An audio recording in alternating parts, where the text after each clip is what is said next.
25 to 11 here. This is the second hour of today. I'm Yuveka Rangapal. Good morning if you've just joined us. Well, Prasa is launching its joint community security project in Pretoria. It's aimed at creating partnerships between Prasa and communities living near railway lines. It's hoped the initiative will resolve issues of looting and vandalism. Well, Lindokuhle Xulu is there. He'll be attending that. Let's find out from him what's expected to happen. Lindo, a very good morning to you. And I suppose the backstory to this project, why the need for it? Well, the backstory is very simple, Yuveka. When the president of the country announced the alert level 5 of the lockdown back in March 2020, there was, of course, a standstill of many industries, many people not moving, and ultimately that meant that Prasa trains were also part of those industries that couldn't operate under this alert level.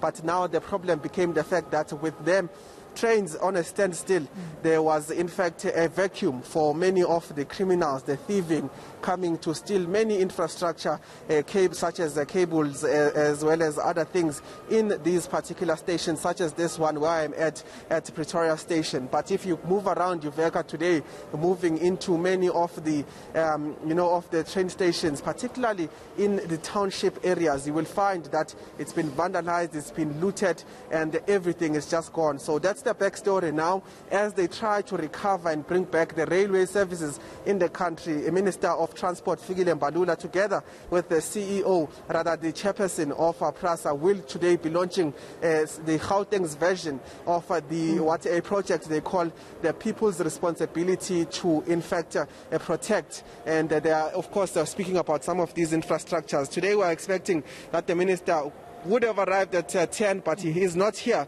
So instead, I'll just show you exactly what is happening. The setting here, Yuveka, we are at the Pretoria station again, and you will see that there are volunteers. These are people that have been selected from the nearby communities to say that they must then supplement the staff that is the security from Prasa. They will be, equipped with the skills to protect some of the infrastructure in Prasa, and also they'll be given, that particular training. But their role will be to patrol and make sure that security as well as safety is being observed alongside some of these stations. So this is another effort to make sure that as they repair some of the infrastructure, they want to make sure that they, at the end of the day, are able to protect what they are repairing, and we do not see the scenes we are seeing today in many of the train stations across the country. Well, I suppose they will need to be trained as well when it comes to basic security and safety, and of course being, protecting themselves as well. They don't come from a security background. So I wonder how this has worked in the Western Cape, because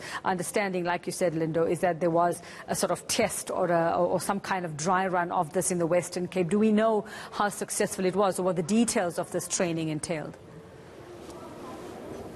Early days in terms of telling whether this will prove effective or not, especially in the Western Cape, where we've already seen the rollout of this particular project. And this is because they still need to undergo that training you are asking about, as to what exactly will they be equipped with in terms of a skill set to ensure some of the safety in some of the railway stations that they live near. But one of the things that we have been told in the statement that the department has released is that they will be equipped with security and safety, skills to ensure that it's safe. But one of the things that they'll also again be, tasked to do is to patrol, is to make sure that safety regulations are being observed in some of these train stations. But the most important one, I guess, it is to in fact protect the infrastructure that is currently being refurbished by the Department of Transport together with Prasa. So we are waiting for the Minister, Yuveka. Some of those questions will be answered when he comes here to the podium at some point, because he was expected to be here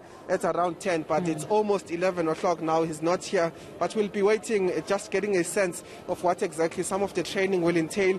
What are the success stories in the Western Cape where this particular project has already been launched? But again, it's under the banner of People's Responsibility to Protect, and they're speaking about this particular railway infrastructure that has been looted and thieved throughout the lockdown, and trains cannot move at this stage, and that's only because of the theft that has happened there. So the protection of this infrastructure has been brought to light And this is the response from the Department of Transport as well as Prasa to say that they will now call upon the community members themselves to try and help them as they try to protect this infrastructure. All right, Lindokuhle Xulu, I hope that the minister makes it there. He's already, like you say, almost an hour late. He tends to be fashionably late often as well, but I'm sure we'll hopefully get those answers very soon.